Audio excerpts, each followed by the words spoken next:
Museum Learning Center Speaker Series. We, of course, thank Dick Reminger for letting us use his facility here. A couple of applause for Dick.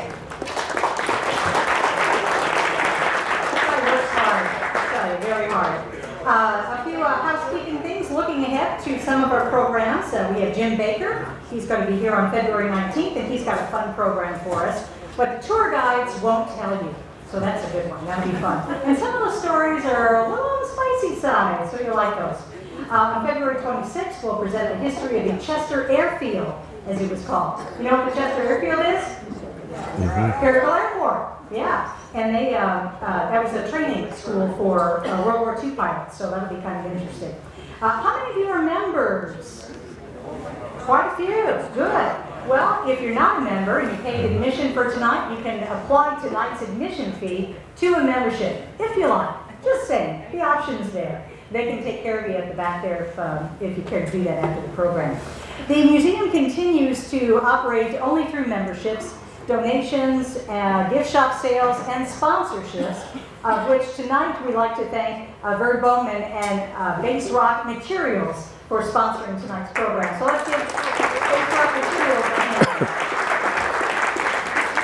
And coming up on February 15th, we'll have Cupid's Lab with some great hands-on learning activities for the kids, so something for Valentine's Day. So hope you enjoy some of those activities. So tonight, we'd like to take just a few minutes and tell you a little bit about the Rotary Club of St. Genevieve. How many of you have heard of the Rotary Club? Do you know what the Rotary Club does? Lots of things. Well, that's what most people say. What do they do? Well, Rotary was founded by a man named Paul Harris way back in 1905. It is a global network of more than 1.2 million members, of which we have several here tonight. So why don't you guys make your way up toward the front here. We'll introduce some of our people. And what does the Rotary do? You say, oh, they do the duck races every year. Well, we do a lot more than that, don't we? Rotary members believe that we have a shared responsibility to take action on our world's most persistent issues. Our more than 45,000 clubs work together to promote peace, fight disease, provide clean water, sanitation, and hygiene, save mothers and children, support education, grow local economies, and protect the environment. So we do quite a lot. Our mission is to provide service to others, promote integrity, and advance world understanding, goodwill, and peace through our fellowship of business, professional, and community leaders. So, some of the things that we do, our club provides numerous scholarships to St. Genevieve Valley students. We contribute to our two schools' backpack program. We contribute to other nonprofit organizations like Heavenly Hope and St. Vincent de Paul, the St. John Extension Adoptive Family Program. We planted trees along Progress Parkway. We have the welcome sign out in front of the community center. We were responsible for that. And we also recognize a community member as a Paul Harris Fellow, signifying their significant contribution to the community, aligning with Rotary's values of service above self. The Paul Harris Fellow is given to Rotary members who contribute $1,000 or more to Rotary.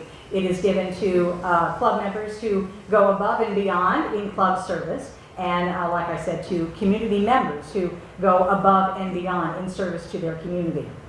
So, as one of those people we would like to recognize just happens to be here tonight, Bob Mueller. What? Bob, of course, is a past president of the Foundation for Restoration of St. Genevieve.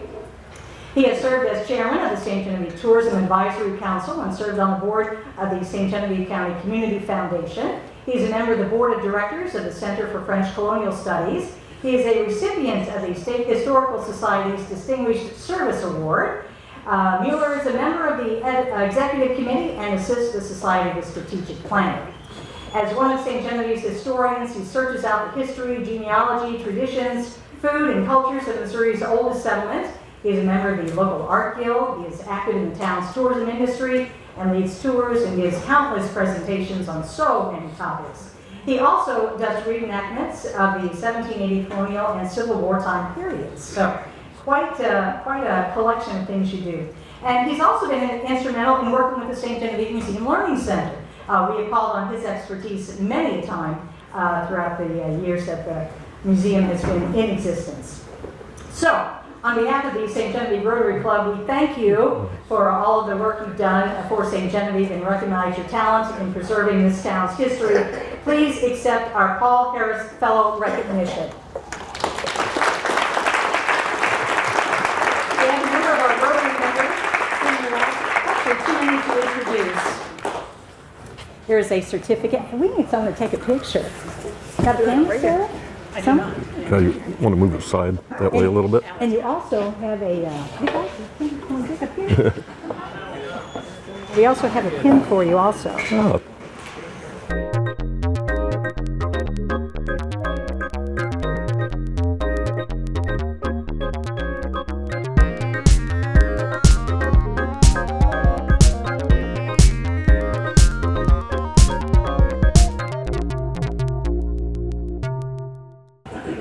Oh, thank you, Allie. All right. Thank you very much. It's an honor. All right. Very good. All right, now the real reason that we're here tonight is to hear Bob talk about quarrying and mining in St. Genevieve and why it has been called the Eden of genealogy. So without further ado, and again, thanks to Rock-Based Materials for sponsoring tonight's presentation, Bob Mueller. Thank you, Stephanie. And I have to thank the Rotary. They do so much around St. Genevieve. I don't think you all know what they do, and they're giving people, and it's really an honor to get an award from them, and I appreciate it. So I was minding my own business one day in the museum, and I looked out of my eye, and here comes Bob Woke, like a rabbit dog after a quarry. And he came up to me, he says, "You were a Missouri miner, weren't you, from Missouri School of Mines?" I said, "Yeah." He said, "You probably know something about rocks." And I said, "Yeah, I've had a few experiences. One time I threw a rock and broke the window of my brother's car right before he was going on a date. Another time I threw a rock and hit him in the back of the head. And recently I tripped over a rock and face planted on a gravel bar." So not all of my experiences with rocks are positive. But I started looking at this and I said, wow, 300 years of history that we're going to have to deal with here in an hour. Didn't you schedule this for like 3 hours? No. But I started thinking 300 years is not the time span I normally research on. And I kind of thought about the dinosaur dudes. They do millions of years. So I said, okay, I'll give it a shot. It might be a blast. So I started digging into old deeds and newspapers and books, and extracted the information that you're going to hear tonight. So we're going to talk about mining, which is under the ground, and we're going to talk about quarrying, which starts from the surface and goes down. And after looking at 300 years of history here, it really came to me that we have almost left no stone unturned in our search for economic wealth here. We are a special place. The state geologist in 1903 said, "St. Genevieve County contains representatives of every geological formation occurring in the state below the coal layers. It is one of the most important areas from a stratigraphic standpoint and the real key to the geology of southeast Missouri." Another, in 1928, the Missouri Division of Geology Survey said, "The greatest resources of this section of this country are its minerals, which are found in great abundance: copper, lead, iron, salt, zinc, and several other minerals unknown." So if you see me raise my hand, that's a signal for my wife to do the next slide. This place is haunted for me and a computer. It seems like every time I come, it just doesn't work. So, you know, we're kind of familiar with some of the open quarries that are here today. When I first moved back to St. Genevieve, my parents did in 1963, there was one big Mississippi Lime Company. Today we have several. We have obviously Mississippi Lime right by St. Genevieve. Then we have La Hoist, Tar Rock, and up at Bricky's we have that Apec, Tennessee. And even further that, we have the world's largest cement factory, Holcim.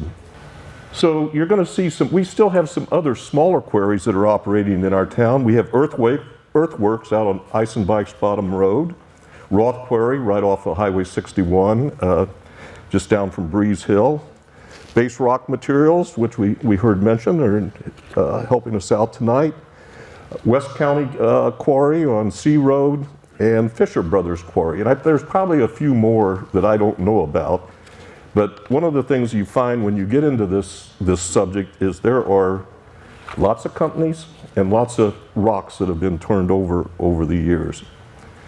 So I'm going to go back 300 years. We're going to start, and we're not going to start with a rock. We're going to start with a mineral. So the first early mention of our area was in 1687 when Joutel, who was the second in command for La Salle, had come up the river, and he went to a salt spring. And in his journal, he writes about the salt spring at the Saline.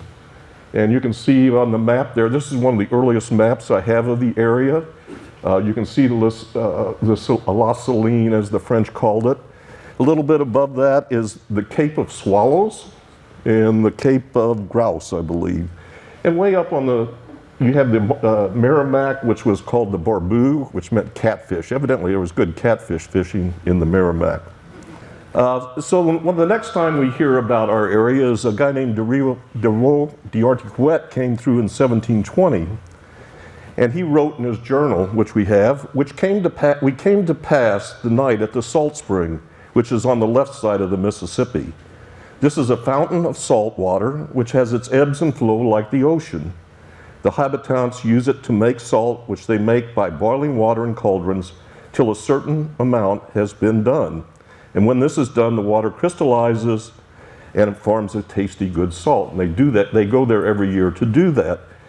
We have evidence from back in the 1920s, a guy did archaeology back there, and this place has been used for years and millenniums by the Native Americans and animals to come to the salt springs. So this is a mineral that comes out of the water or out of the earth. It's not mined. It wasn't, you didn't inject water like they do now into salt domes to get the salt. It just flowed naturally. It doesn't do that anymore, however. I guess the water table has changed. Next slide. So this is a 1718 map by Guillaume d'Isle. And you can see here, right here on the La Saline, you see a little marker there. That was a symbol for not a town, but a magazine, which is a storeroom.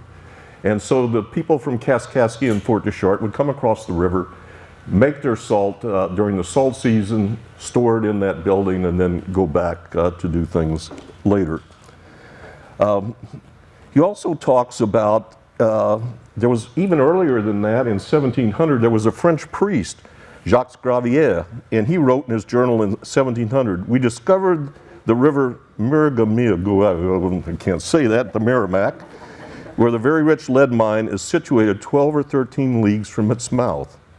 There are from this mine 3/4 metal.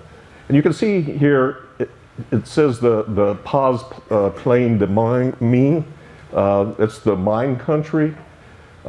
There were just mines all over the place, and the Native Americans were doing mining also of lead and other things that they would use for their time. Next slide. So then along comes the French. You know, they came down, they settled up at Cahokia first, 1699, then they came down to Kaskaskia in 1703.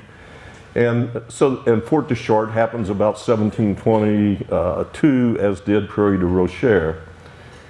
Well, before that, in 1701, this guy comes from France. His name was Antoine de Moth Cadillac. He founded Detroit. He got a car named after him. And he also discovered, sometime around 1710, 1711, he came up to this country and he discovered a lead mine at Mine La Motte. And that town is named that. We spell it a little bit different, but it is named after him. So he's an important character. I think when you heard, I forget, a couple of times ago, I guess it was the last talk when Jesse Francis talked about the 3-notch road. The 3-notch road went from here to Mine La Motte. And it was really the first road in Missouri. And it was a major thoroughfare to bring lead from the mines to here. So and if you go over to Mine La Motte, you can see this nice little marker at the end of the route. It's a very pretty drive. It gets down into Perry County. It's one of my favorite drives because it kind of takes me back to 1730, 1740. Some of it's in wooded area, graveled, just a magnificent part. Next slide. So then there was another guy that came, Dutisne, and he decided he's going to go exploring. And so he first tried to go up the Missouri River and to look for lead and other minerals. France really wanted to find silver. They were so jealous of the Spanish who had the silver mines and the gold mines down in South America at a place called Potosi, of all places.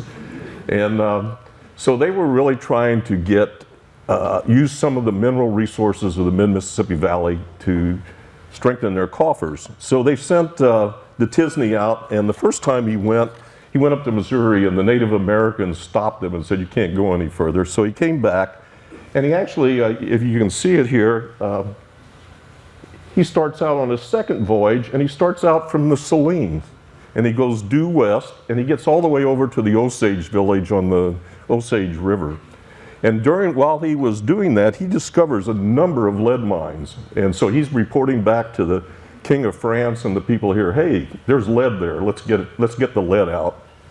And then there was another guy that shows up, the guy on the right. His name was Philippe Renaud. And he convinced the French government to give him a mining concession all through the mid-Mississippi Valley. This is actually his stamp. Margaret Brown found this. I think it's one of the neatest stamps that they would use to do their letter. But he started prospecting, and he was up on the Merrimack, the Big River, places like Old Mines, that sort of thing.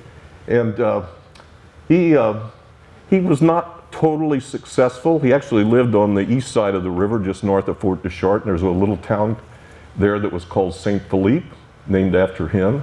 But he did mine some lead, and he stayed in the country till about 1740 and went back to France. So I'm going to we're talking 1740, this is the time period when St. Genevieve is starting to get settled. People were coming across the river to do four things.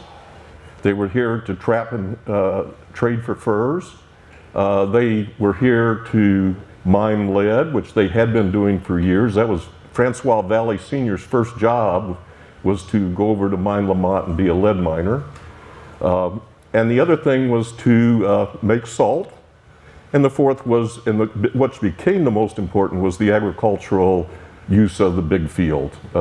We became the breadbasket of Louisiana. Next slide. So things kind of changed. 1750, we start to become a village.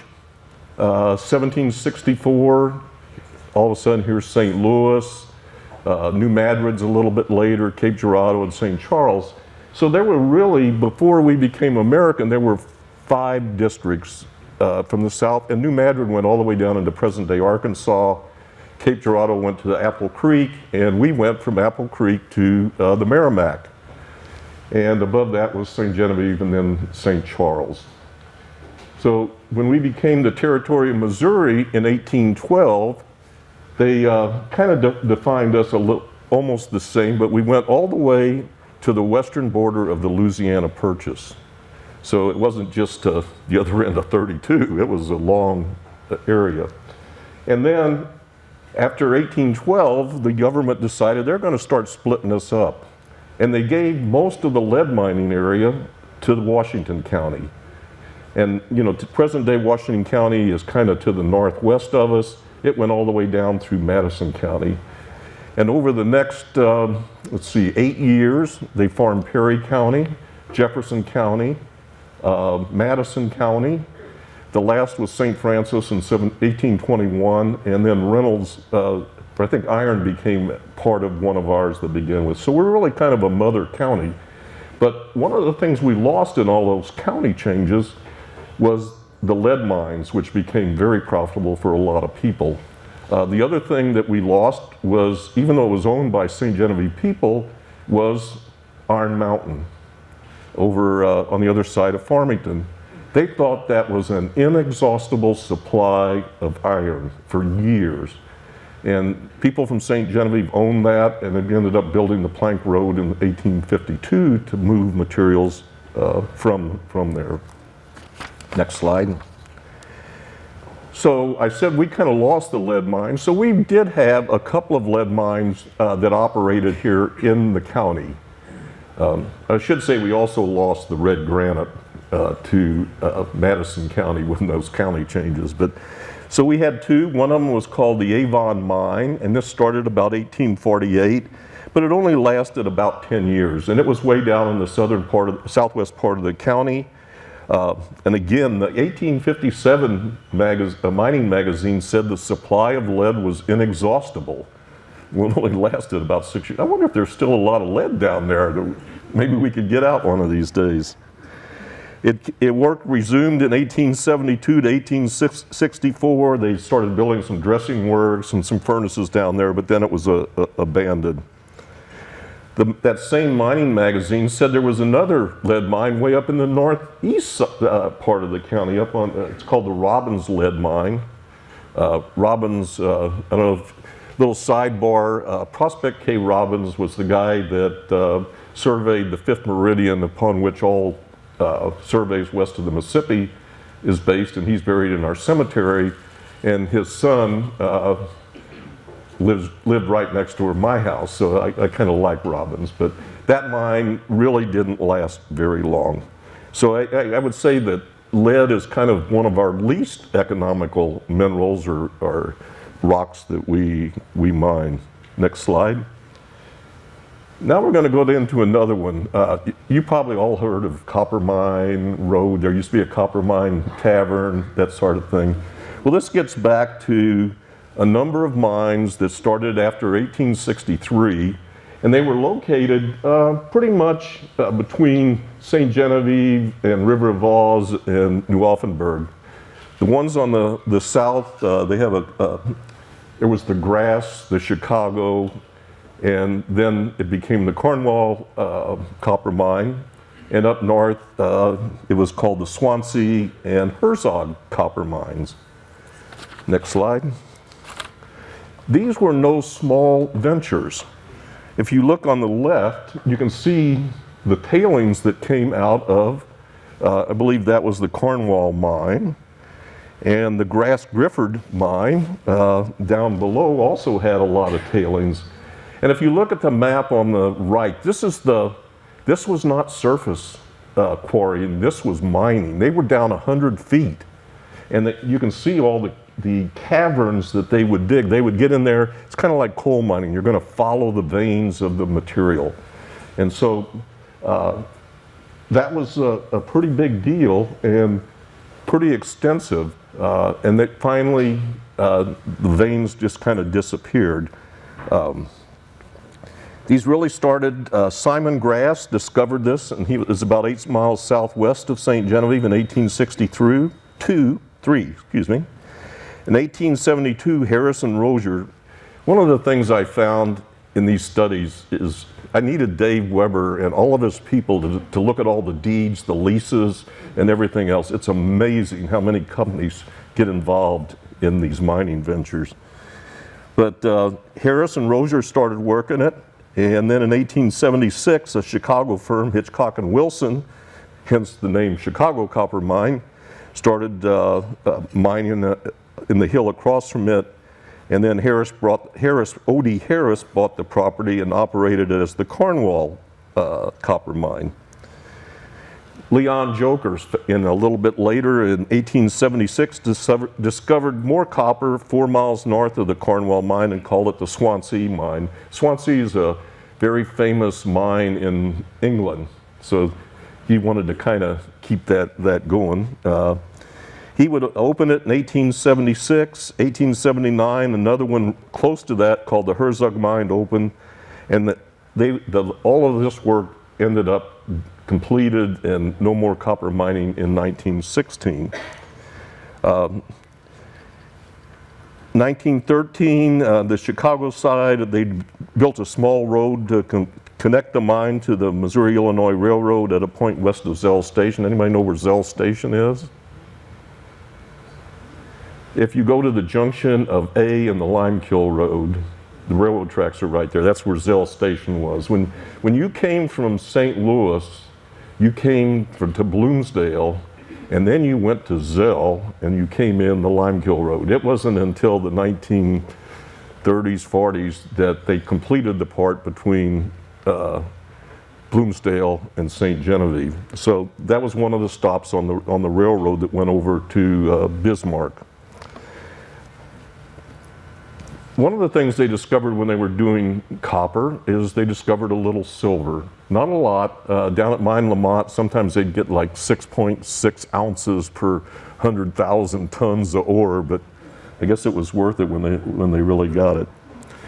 One of the interesting things, next slide please, this was up at Little Rock. We actually had a copper smelter up there, and in 1887, it had been operating for almost from the very beginning. And in 1887, they decided, well, they're going to take all that equipment and they're going to move it down to Cornwall and the other mines. And so it was sold. Some of it sold off, and again, it operated until 1916. If you're driving around every once in a while, you'll see a little cone.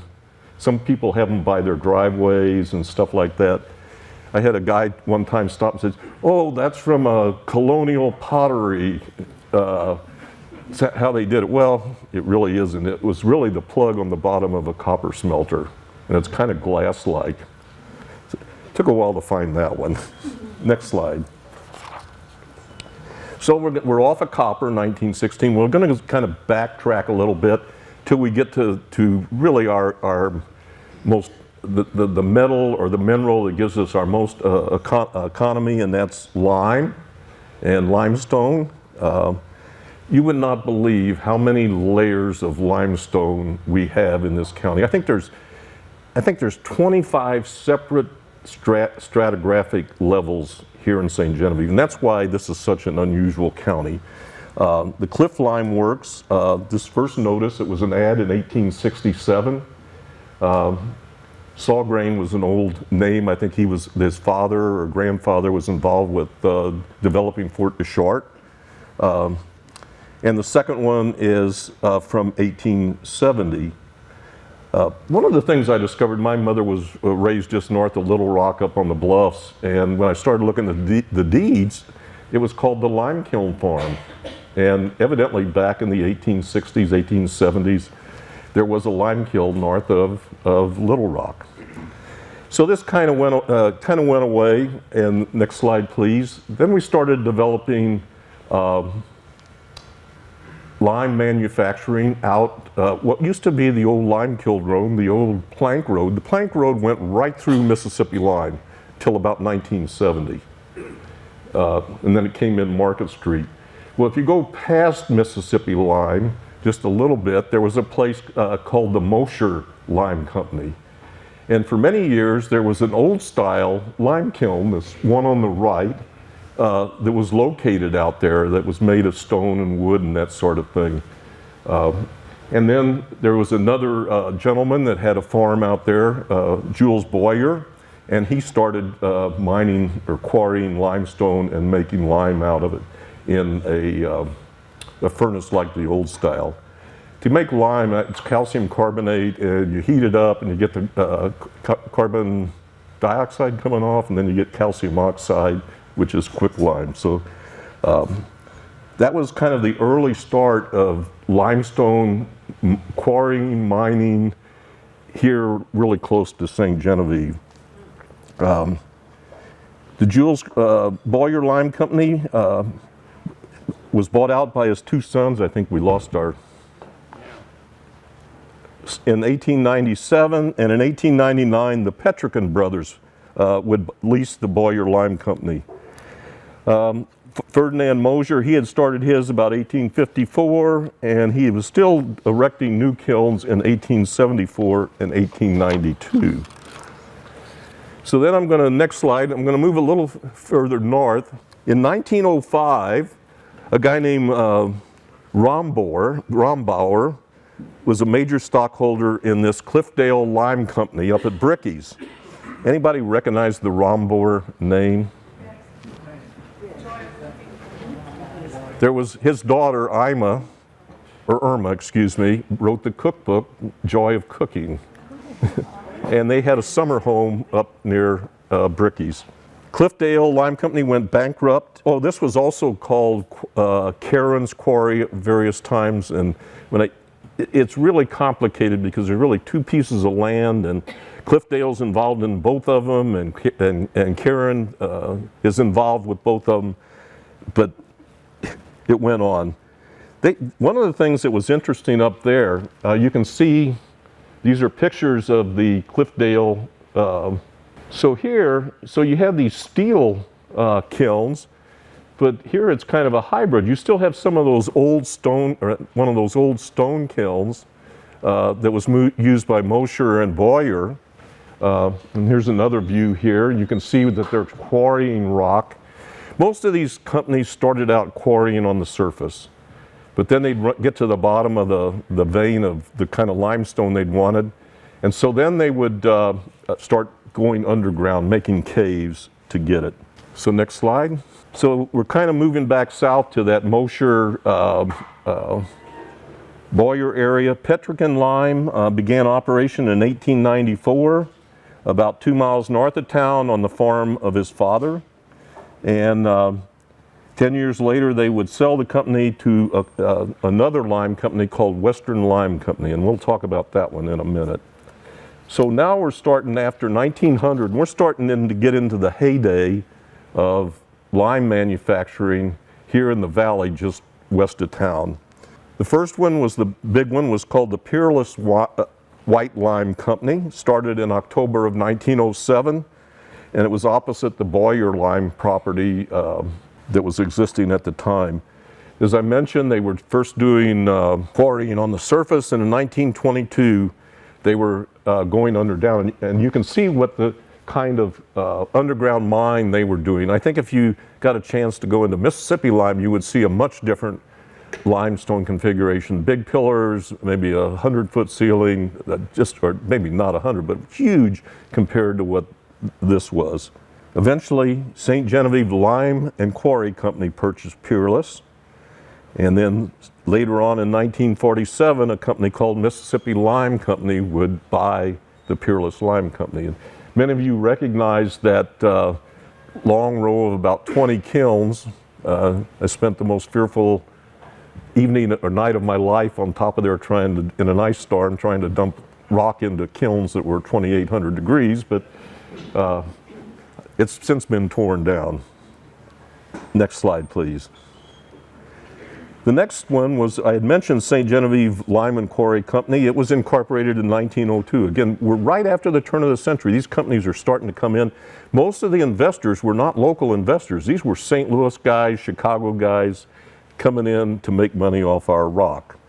The first kiln was completed in 1904. And as I mentioned earlier, St. Gen Lime and Quarry would purchase Peerless, and then Mississippi Lime would buy them in 1947. Next slide. How many of you heard of Bluff City Lime and Quarry Company? Well, that is the forerunner of Mississippi Lime Company. There was a Hannibal firm that bought the first land, but then the next year, in December of 1924, they began erecting 3 kilns, a hydrator and a rock crusher. And it was a subsidiary of what was called the Mississippi Lime and Materials Company. This came out of Alton, Illinois. They had a mine up there. It was right next to the Olin operation there. And I did get to go in their mine when I was working for Olin. 1925, they started core drilling. Again, they started out on the surface, but then they quickly realized they were going to have to go deeper into this marvelous limestone we have. By 1925, Bluff City was the 4th largest lime company that we had here. 1939, they would purchase Western Lime and Petrican Quarry 2 miles northwest of St. Gen. 1939, they brought in their first rotary kiln, which is the ones you see up front. Rather than dumping rock in the top, these are angular, and they drop rock in the back, the high end, and it comes tumbling down, and it's heated, and it does the same thing. The last time it was referred to as Bluff City was about 1946, and since that time, it has been Mississippi Lime Company until last year it became LLC, MLC. So, next slide. Anybody know where Western Lime Company was? Would you believe it was on the other side of the railroad tracks downtown from where the old train stations were? They actually would truck stone in here and burn it, and then the rail system right there was where they would take that out. It was incorporated in 1904 by John Talapic, Henry Rozier, and Jules Petrican. The first kiln started in 1904. Mississippi Lime bought it in 1939. That was kind of the year, 1939 was the year that Mississippi Lime really put a stranglehold on the lime industry here in St. Genevieve. The Western Lime Company was torn down in 1941. Next slide. So I'm going to switch minerals. The next one is sandstone. We've had a number of sandstone quarries over the years. The first one was Le Grave, sometimes called O'Shea's, Richardson Quarry, Bogie Quarry, Wilder Quarry, and the St. John Stone and Construction Company. And some of these start back way in about 1869, and most of these are about between 4 and 6 miles south of St. Genevieve along Highway 61. That first one, the Le Grave, was worked until 1873 and was named after, called O'Shea's because we had this guy come in who was going to be the superintendent, and his name was O'Shea. He happened to be a Confederate in the Civil War, but he was still accepted here. Some of the blocks were 150 feet long, 20 feet wide, and 10 foot thick. That's a pretty big block of stone. Then later it became St. Genevieve sandstone, where they were supplying stones to a project I'll talk about in a minute. And they also made grindstones.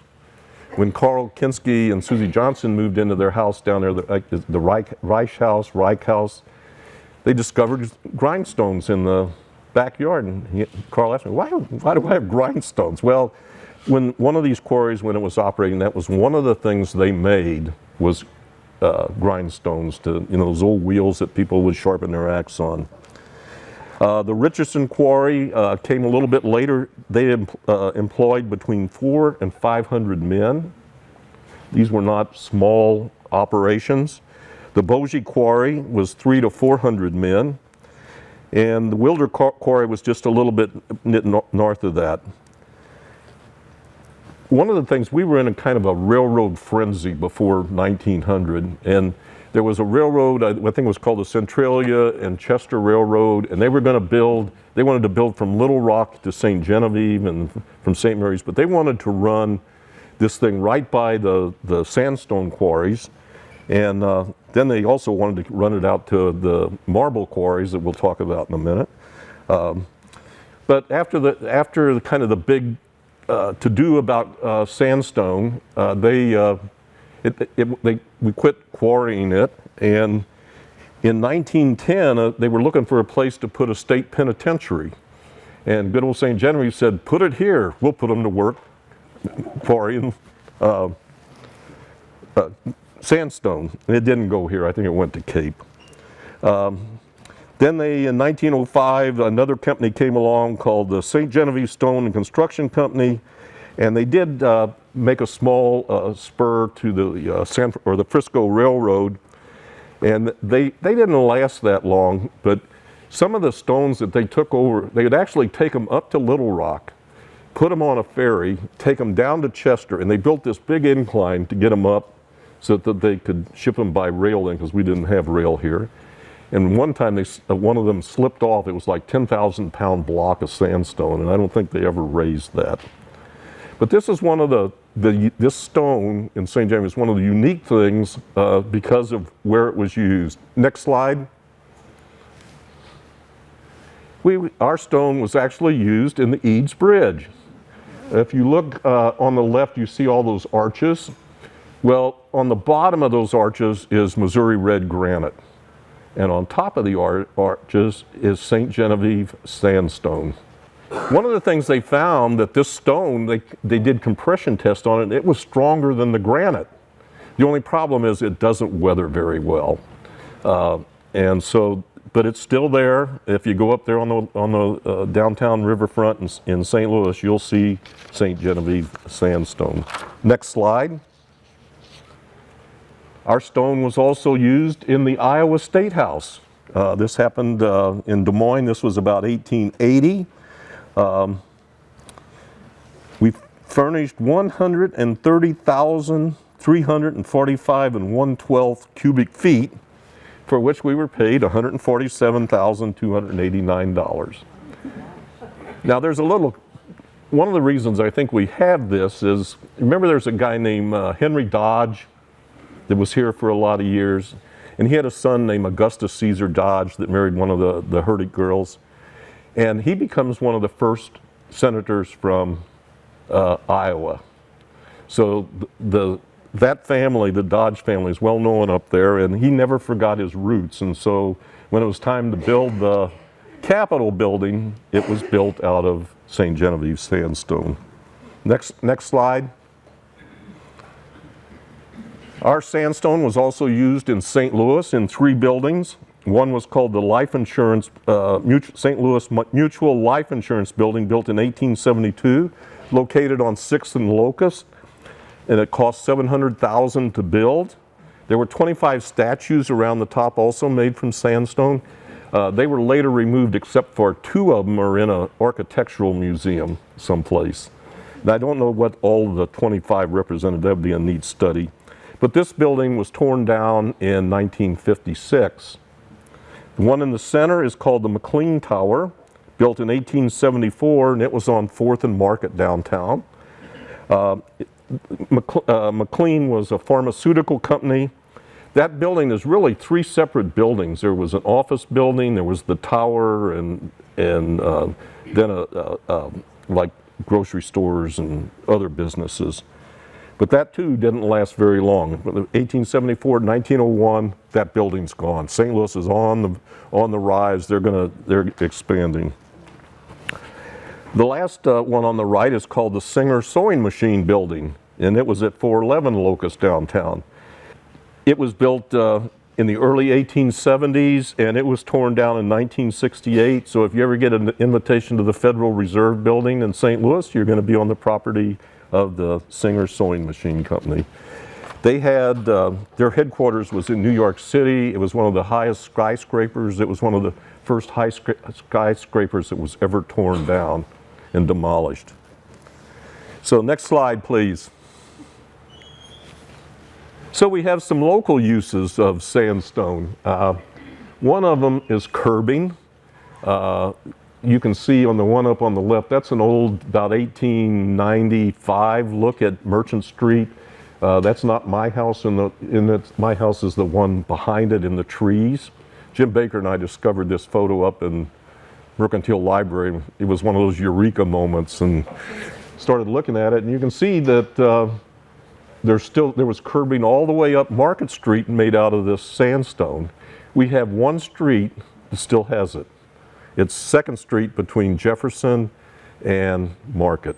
There's still a little bit of it left, and I hope we never lose it because it's one of our unique things. On the right, our courthouse, the one built in 1880, was some of the ornamentation on it is St. Genevieve sandstone. And then we also have some of it in our cemetery. That happens to be the Jacques Board tombstone on the lower right. And you remember Rob Beckerman used to do these tombstone transcriptions, and he did some back in the 80s, and we can't read them on this. And he wrote down what was on there. We can't read it now, just in that short amount of time. So that's the end of the sandstone story, and I'm going to get back then to the next important one that probably has had the most, other than lime that we produce, the most worldwide usage, and that's marble. Next slide. So again, marble started in about the 1840s, 1850s. This ad on the left Dufresne, Isidore Dufresne, had a marble business here in St. Genevieve, and it's said that he got his marble from just outside of town, and they talked about three kinds: white, gray, and yellow. And they would make different things out of it. This is the guy that actually, you know, Senator Lynn's tombstone that the state paid for, the big one up in the cemetery. He was in charge of erecting that. And I don't know if it was made out of our local material or not. I need to find that out. Well, his quarry went away, and then about 1890, we started seeing what was called the Egyptian Marble Company near Stobtown, which, if you've lived here forever, it's really Ozora, but River of Oz, but it's Stobtown. And they would operate until about March 1895 down there mining marble. And then we start getting into the real marble thing. In 1915, a guy named Dr. Stuart Weller came to St. Genevieve, and he camped out on the Saline. And he brought a bunch of students with him. He was from the University of Chicago, or University of Illinois, Chicago. And they devoted themselves to nature studies. Well, he was a geologist, and he was a great geologist. And in 1921, they would bring students in, and they would be here for a month, being in camps or in tents. They would bring in professors from Princeton and Yale. It was a big deal, and because he was well recognized. In 1921, one of his prior students decided, I'm going to give you some money. So they built this thing called, it's a bad photo, I had to pick it out of a book, but it's called Camp Rather, after the guy who gave them the money. And so now they had permanent fixtures that they could stay in. They actually bought 10 acres from Charles Rudloff in 1921. And so we know where this is, and it's really, if you go to Ozora, and I think that's J just on the outside, if you go right, it's not too far from there. He kind of wrote, he says, geological phenomena in great variety are exhibited in a small area about 6 miles in length and less than 3 miles wide. As many as 25 distinct geological formations are exposed, given a wonderful opportunity for stratigraphic studies. The rocks are extensively faulted, a condition which furnishes fascinating problems in structural geology. He's pretty, he's the guy that found what we call the Ozora marble quarries. So, but we had a quarry before that. Next slide, please. And that was called St. Genevieve Consolidated Marble, or the Inkley Marble. Anybody got an idea where this is at? The railroad tracks kind of give you a hint. If you go out the Limekiln Road, past where the new part of it comes in, it'll be on the right. And there was this quarry started in 1922, but it kind of stopped about a year later, restarted in 1929. Then the Inkley Marble Company would open it back up again in 1936, and it would operate until 1946. But one of the most important things that came out of here, and I'll show you a picture later, stone from this quarry was used in the National Archives. And that's one of our great things to fame here in St. Genevieve. It was sold in 1952 and then reopened in 1957, but by 1960 they sold it to a Weiler Marble Company. Well, there's a couple of Weiler marble companies. That's what really kind of makes it confusing. Next slide, please. So the other Weiler Marble Company is up at Bricky's. When we had the Mississippi Lime presentation, they were talking about that Weiler marble quarry, which is just on the other side of Bricky's quarry. This stone from here was used in the Ireland Hall of Fame, dedicated by the Queen Mother in November 1963 as a fitting symbol of kinship with the U.S. So many thousands of servicemen came and trained there. So part of our stone has even went to Europe. You can see some of these, it was kind of like right along the Frisco tracks. You can see the inside of this mine or quarry, and there's still blocks in there that maybe one of these days we'll get a hankering for more Weiler Marble Company stone. Next slide. So this is one of the most unusual things I found about the use of mines. How many of you in 1960 were around and remembered to duck, get under your desk, duck in case of a nuclear attack? Well, the mines, there were two places that people were supposed to go if there was a nuclear attack. One of them was down by St. Genevieve, you can see that black spot, and the other one was way up there in the Weiler Marble Quarry mine. I guess if you lived down around Minot, you were out of luck. They also stored a lot of, for many years they had a portable hospital stored in the mine. They also had crackers and other kinds of things that when we were in that part of our history. Next slide. Then we get the Ozora Marble Quarry. This is the one that was discovered by Stuart Weller. You can see it on the left in about 1928. The two pictures on the right were around 1941. This was a big operation. These were big blocks. They started out kind of on the surface, but they went down, and we have pictures of the art colony people going down there for a picnic and standing on these huge blocks. It was incorporated in October of 1920. They opened the quarry in 1921, and they actually had a tour. They had people come down to take a look at an open house in 1921. This is one of the places where a lot of different parts of different kinds of marble came from, and I've got some list of where they are used. And we had some really fancy names. Adorado, which is also called St. Genevieve Botticino. It was a white, light gray, creamy one. And it was used anything from in the National Art Gallery in Washington, D.C., the Library of Congress, the Criminal Courts Building in New York City, Mayflower Hotel in D.C., and the John Manville Building in New York. A lot of times they would use this for wainscoting in the buildings or along the walls, circling columns, things of that sort. The next one is called El Dorado St. Genevieve Asterian. It was used in a naval hospital in Philadelphia, schools in Philadelphia, Montpelier, Vermont, the Kansas City City Hall, courthouse, and a PO in St. Joseph, Missouri. So again, when it was in its heyday, people wanted to use our marble to decorate their buildings. A third one was the Endora or Inkley Vein.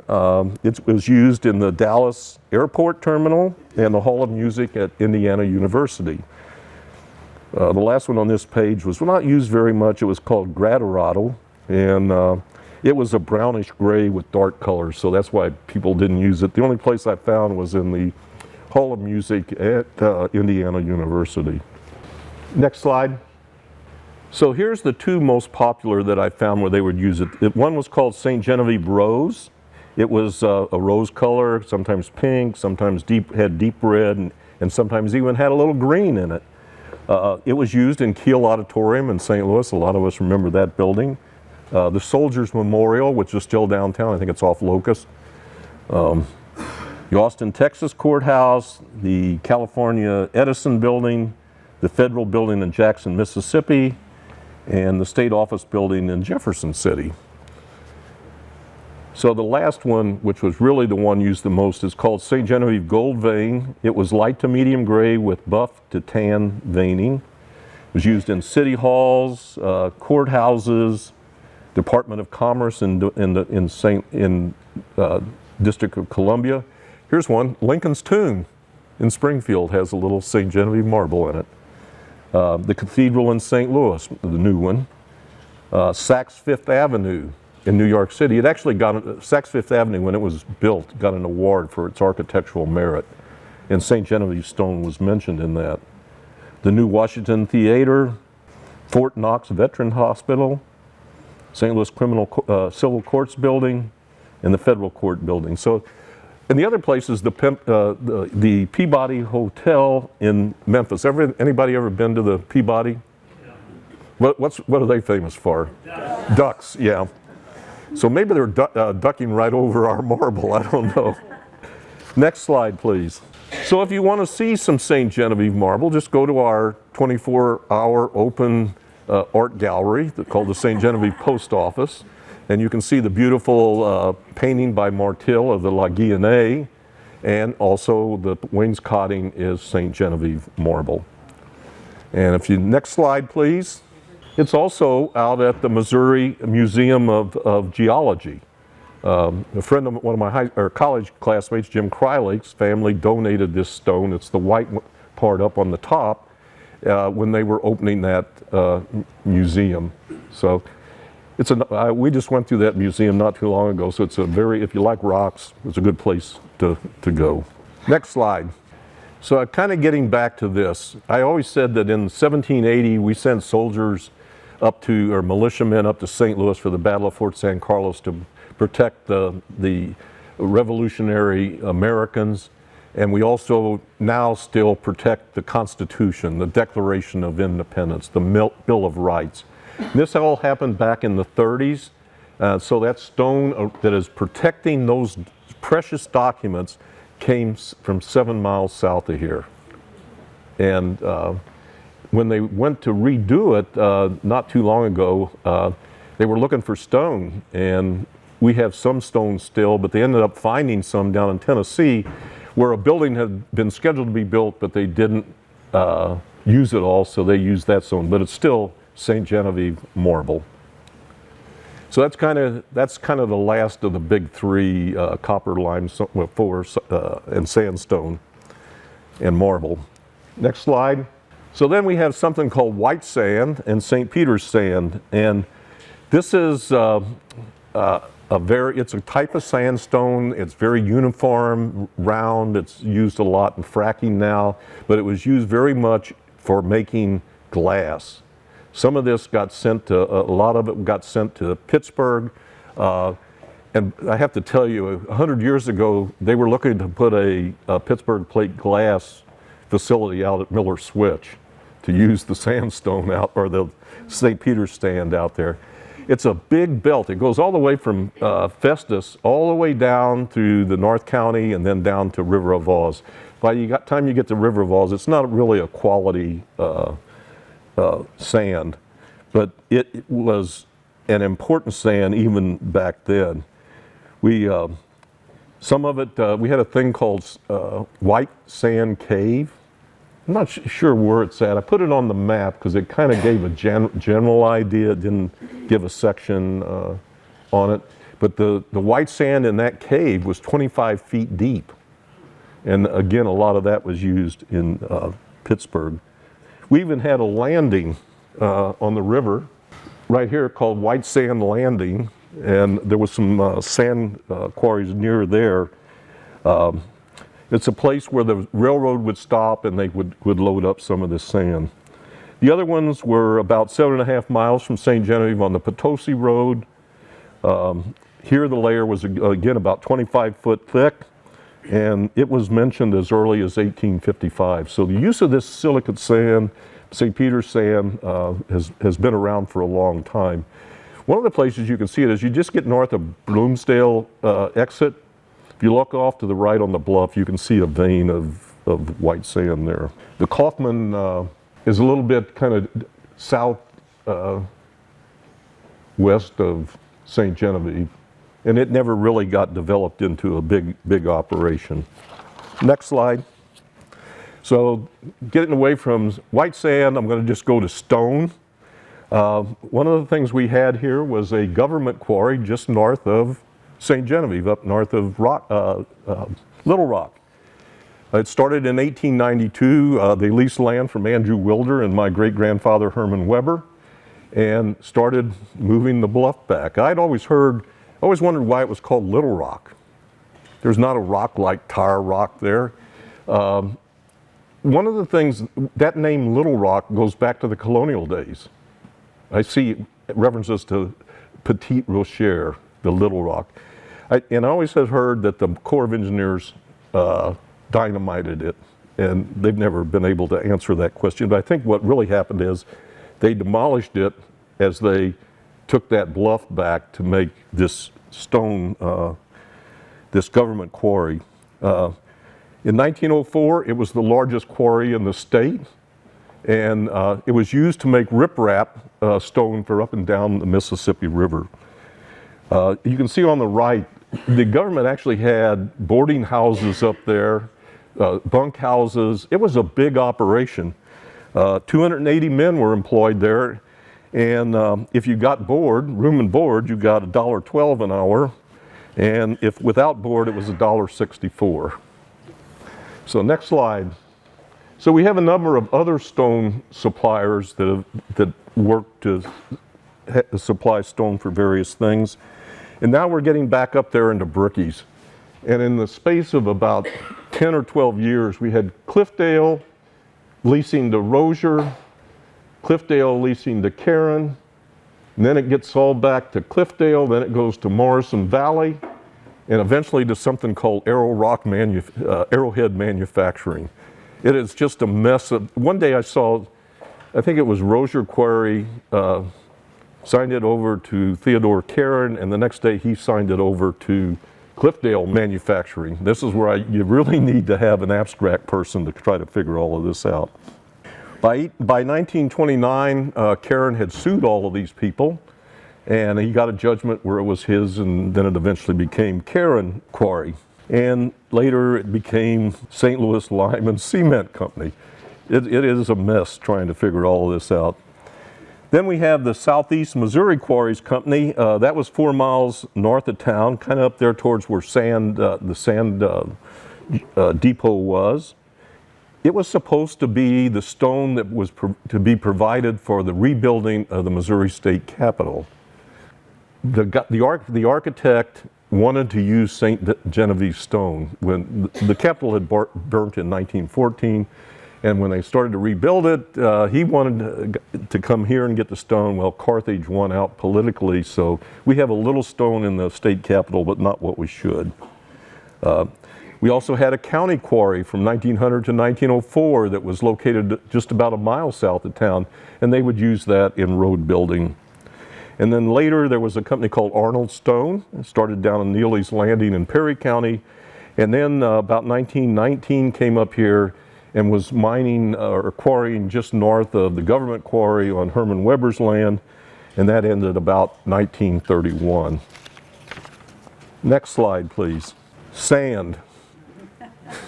So we have a use for sand. We have a lot of sand. The river keeps bringing us sand. And you all remember what the desert looked like in 1993. Well, if you look on the right, that's the urban design levee. And most levees are made with a clay interior. Ours is not. Ours is made with a very compacted sand interior. And we'll mention how clay is used in it in a little bit later. We've had various sand companies. Our sand and gravel company near St. Mary's is still in existence. Bowman Oil and Materials, Sand and Gravel. And the St. Genevieve Ferry Sand and Gravel Company operated in the 1920s. Next slide. So I mentioned gravel, and gravel was important in St. Genevieve. We get it from the establishment, the River of Oz, the headwaters of the Saline. It's made up mostly of a material called chert. And so it was used in our roads here for a number of years. And if you look on the lower left, you can see a team by the Presbyterian Church. They're graveling the road. And our roads before were used to be just mud roads, and they were complained about all the time, so they started graveling them. And I guess they got potholes back then, so they put gravel down. Some of the other places where they're used was some of our country roads. This happens to be the one from the 3-notch road. This was the view that I really liked from driving through there. And one of the other places was it was used for sidewalks. We only have one place in town where we still use it, and that's at the Felix Valley State Historic Site. And if you remember back when we saw the Bogey House and that other one, there were gravel sidewalks back then. Next slide. We're kind of getting into the minimal usage materials, but it really gives you a feeling that we have so many different kinds of things. One of them is feldspar. There were 3 different places that was used out near Weingarten, 3 different mines. Some of that material went up to a place called at the Belleville Pottery. Evidently, Belleville had a number of potteries, and our feldspar was used for that. And then I think in 1908 they also had another mine near Chadwell's farm near Miller Switch. Next slide. This is clay. Now I mentioned that in the levee the inside of our levee is sand, the outside face is clay, and we got a lot of that clay from this borrow pit right down here, which it's got a special restriction on it that can be used if we ever need to get more material for the levee. Clay was also used in the manufacture of brick.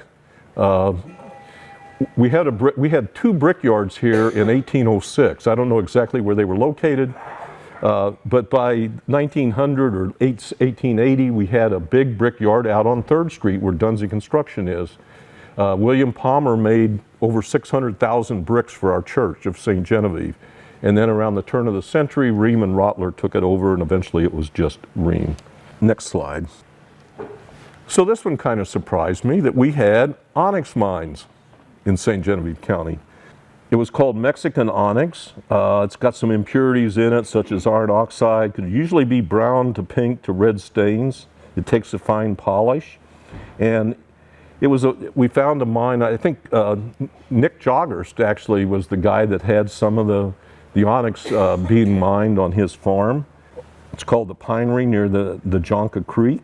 And in 1907, Joggerst and John Perotka opened up a onyx store next to what used to be Will Sexar's Saloon, which is where Goose Krensley's service station was. It was just south of that.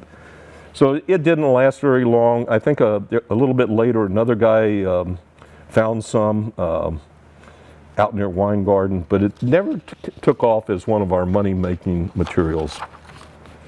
Next slide, please. Saltpeter was another mineral. We only have, that I know of, 1 saltpeter cave in St. Genevieve. And this was used back in the just past the colonial period. Saltpeter is used to manufacture black powder. You mix it with sulfur, which was available from the working lead as you refined it, and charcoal. So those are the 3 things that you need to make gunpowder. And there was a lot of bat guano in this cave, and that's what they would somehow cleanse it, wash it, crystallize it, and that's what they would use. I bet a lot of you have been in this cave. It's where Cave Winery is. That's what I can tell. I was telling my brother about one time. He said, the last time I was there, I was in high school and I was going to a party. Next one. So this is really an unusual one. They drilled for oil in St. Genevieve County. There were 2 companies, the Ober Oil. It was run by a guy named Ober Mueller. And this was in the 1920s. He got people to invest in it.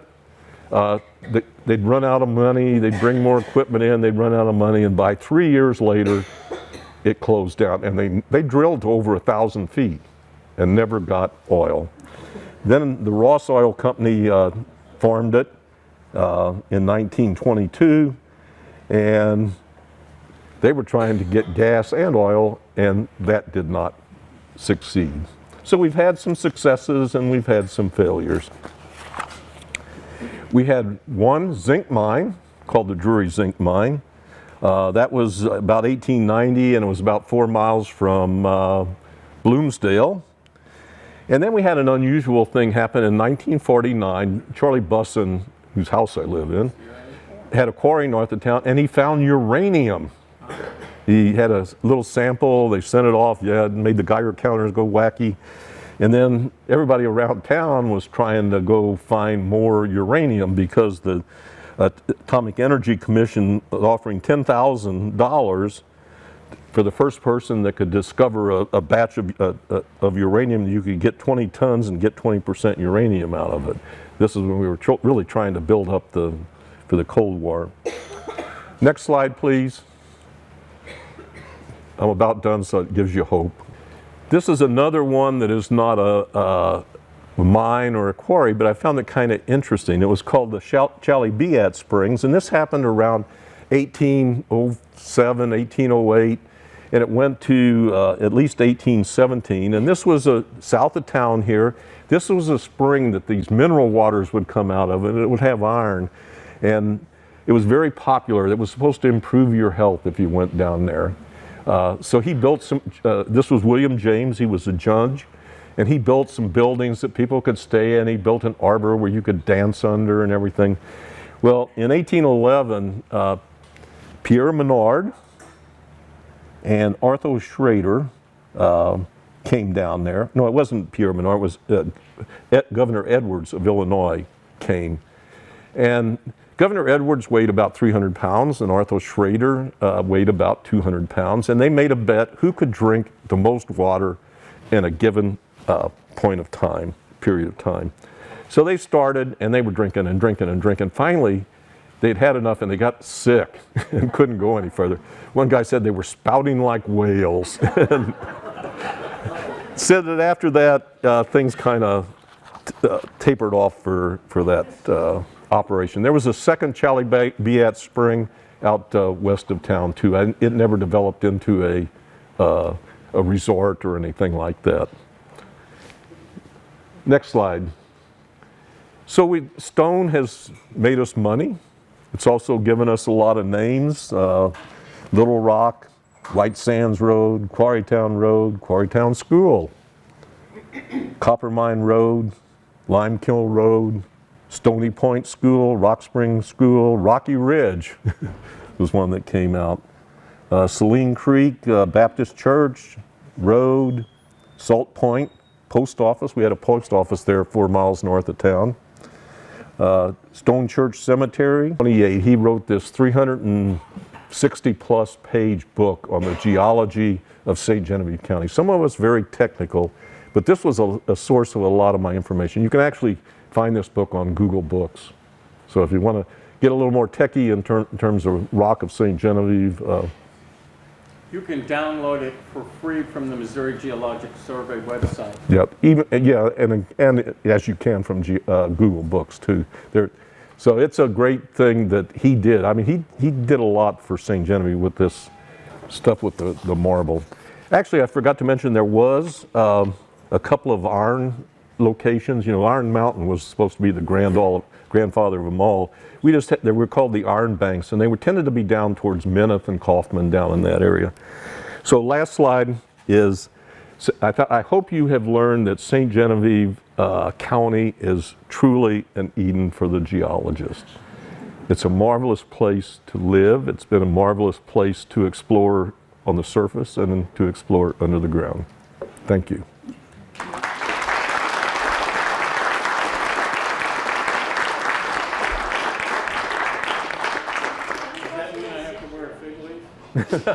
No. Any questions for our guest speaker? All right. Yeah. Well, just as a clarification as a geologist, the so-called marble quarries in Missouri are not true marble by the geologic definition. They're limestone. Correct.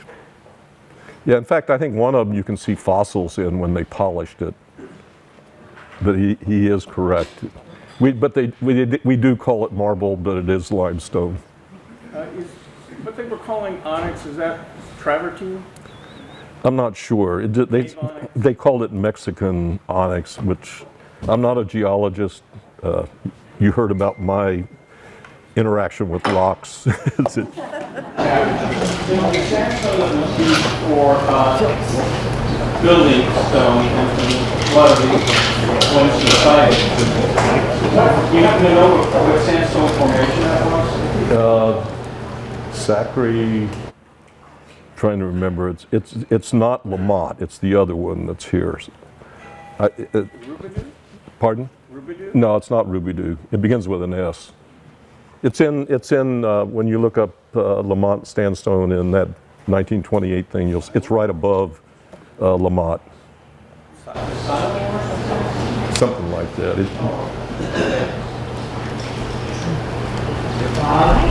Well, give me like 2 cents. Oh, okay. Bob, are all the wonderful old tops to cisterns around the town, are those all made from that same local sandstone? I didn't hear your. The cistern caps in town, are they our local sandstone? I don't know. Those look more like regular limestone. They don't have. St. Genevieve sandstone has that yellowish buff color, and I always wondered if the bank building there on the corner of 2nd and Merchant and the house, the Josiah Maillard house out on Frank Meyer's old house is made out of that sandstone. But I don't know for sure. I'd have to. Tops for the cisterns are that yellow, minus light sandstone, but then some of ours seem to be something else. But you think the yellow ones are local? I don't know if I've ever seen one. You'll have to take me out and show them to me. Well, thank you all for coming. I appreciate you listening. Give me like 2.